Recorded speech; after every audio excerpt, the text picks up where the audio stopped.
Assalamu alaikum. Сыймыктануу менен белгилеп кетейин, мен ушул программанын биринчи бүтүрүүчүсүмүн. 2007-2009 магистратурада окуганмын. Японияга окуп келиш керек. Булардан бир эле илим билимин алып келбейсиң, технологиясын үйрөнүп келбейсиң. Булардын пунктуалдуулугу бар, сөзгө тургандыгы бар, эффективдүү иштегендиги бар, аз адам менен көп маселе чечкендиги бар, коллективизм маданияты бар.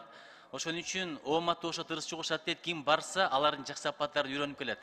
Мен дайым айтам баратканда кыргызстандыктарга. Кыргыздар бири менен бири чай ичип эле отуруш кылып жүрө берет, андан көрө 2 жыл мамилени өтө деле жакындатпай, япондор менен чет өлкөлүктөр менен окуп, иштеп, кызматташкала көп нерсе үйрөнүп келесиңер депчи. Анан бир-эки суроо.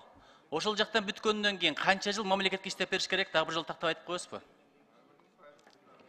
Ошол жактан бүткөндөн кийин булар 3 жыл иштеп бериш керек мамлекетте. Эми караңыз, ушул эрежени, ушул келишимди бузгандар буга чейин болгонбу, болбогонбу? Ошону бир анализдеп чыгыңыздарчы. Менимче көп эле адамдар келип 3 жыл иштебей кетип калып атат. Анда төлөп берсин, чыгашасын. Мамлекеттин эсебинен барып келдиби квота менен? Келип алып туруп, мен билем, частный структураларга кетип калгандар толтура, эл аралык уюмдарга кетип калгандар толтура. Булса, маябай катуу ушундай келишимге кол койсун, анан кийин барып келсин. Ушуга макулсузбу? Рахмат, биз бүт баарын дагы бир жолу карап, анан жанакы мүнөтүбүздү улантабыз.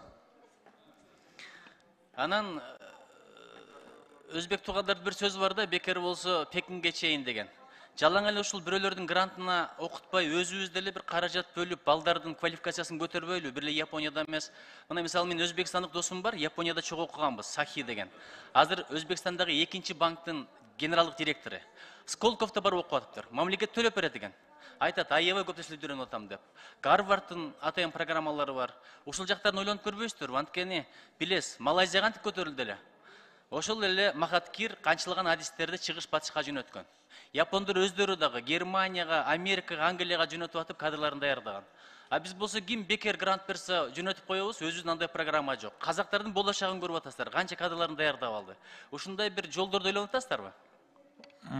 Биз карап көрөлү, өзүңүз билгендей, бүгүнкү күндө билим берүү министрлигинин ушундай опыты бар. Биз дагы карап көрөлү. Рахмат сизге.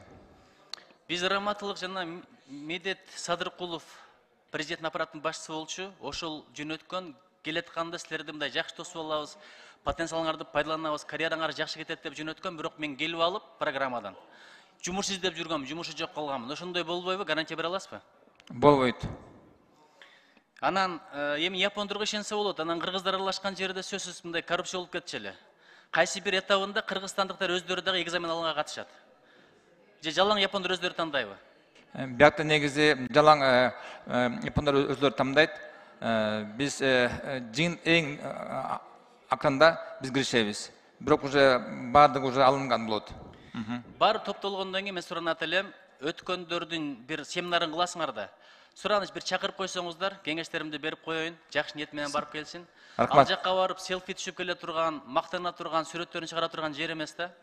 Анан дагы бир нерсе, ошол жактан диссертацияларды жазып келип атабыз, бирок бир да адам сураган жок, кайсыл диссертацияны жазып келдиң деп.